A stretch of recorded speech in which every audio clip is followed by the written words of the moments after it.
Dans cette vidéo, nous apprendrons à faire l'installation, la configuration et l'opération des terminaux mPOS.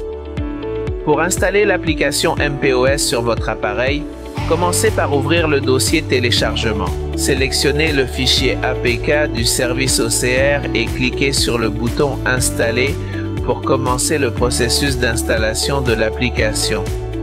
Quand le processus est fini, un message confirmera la réussite de l'installation.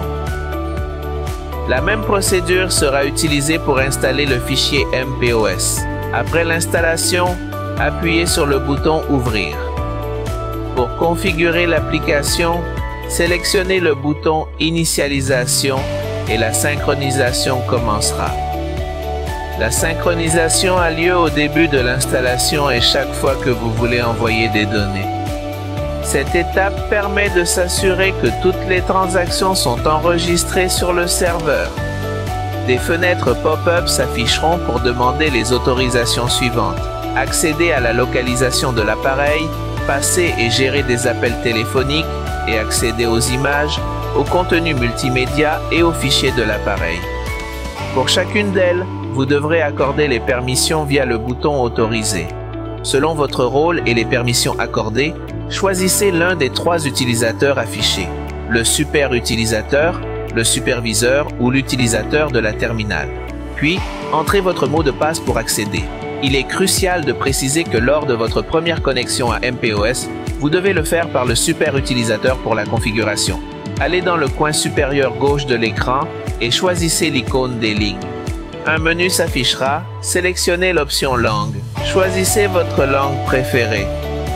Puis, sélectionnez l'option synchroniser pour démarrer la synchronisation des transactions. Un message indiquera s'il y a des transactions à envoyer. Pour finir, fermez vos recessions et confirmez avec le bouton Oui. Accédez à l'application et allez à l'icône des lignes. Sélectionnez l'option Préférences. Une nouvelle page s'affichera. Choisissez le type de carte. Sélectionnez les réglages avancés de Scope Card Lite. Vérifiez la configuration par défaut et revenez en arrière. Modifiez l'état de On à Off pour l'option mPOS configurée à distance. Un message apparaîtra pour valider cette configuration, puis cliquez sur le bouton Accepter. Sélectionnez le type de carte et désélectionnez les options carte sans contact et carte électronique. Vous devez laisser uniquement l'option Scope Card Lite sélectionnée. Dans l'option Scope Card Lite paramètres avancés, sélectionnez les champs Code QR ID Maison. Dans cet exemple, nous allons sélectionner le champ pour autoriser la consommation partielle. Si cette case n'est pas activée, vous aurez la valeur complète du bon. Sélectionner le bon est toujours mis à jour sur le serveur.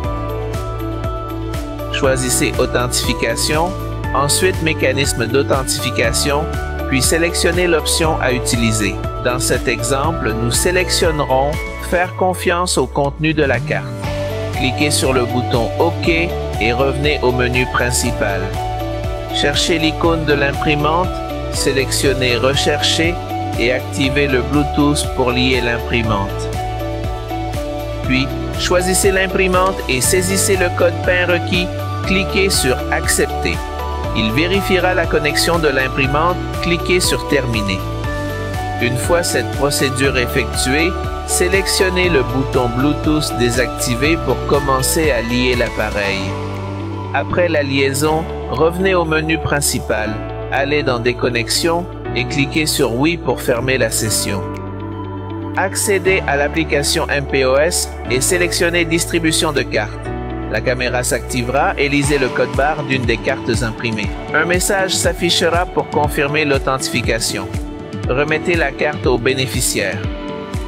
Appuyez sur le bouton Menu principal et choisissez Distribution de cartes.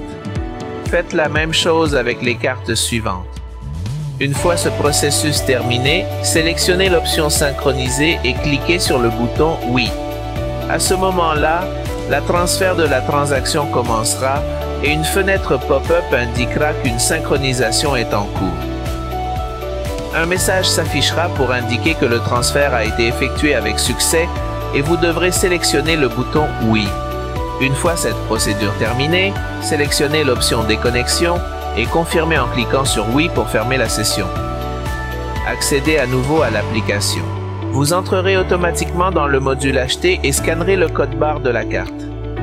Il commencera à charger les bons liés à cette carte et affichera les informations associées. Puis, sélectionnez les bouchées affichées et appuyez sur le bouton « Prendre tout ». Puis, sélectionnez le bouton « Payer ». Un message confirmera que la transaction a été sauvegardée.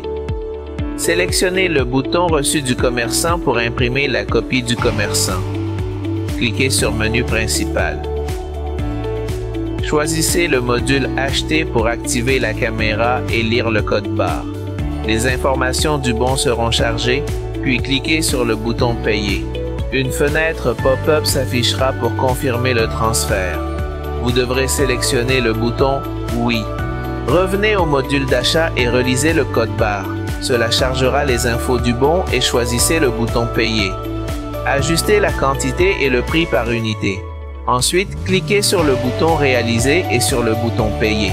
Un message indiquera que la transaction a été sauvegardée. Sélectionnez le bouton Reçu du commerçant pour imprimer la copie du commerçant.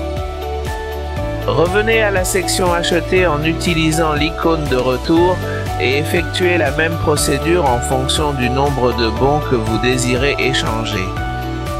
Si vous souhaitez faire un retour ou annuler une rédemption, revenez au menu principal, sélectionnez le module Acheter et choisissez Rembourser. La caméra s'active pour lire le code barre de la carte Scope Card Lite et montre la liste des transactions. Puis, revenez au menu principal, choisissez Synchronisation et appuyez sur Oui. La synchronisation des transferts commencera.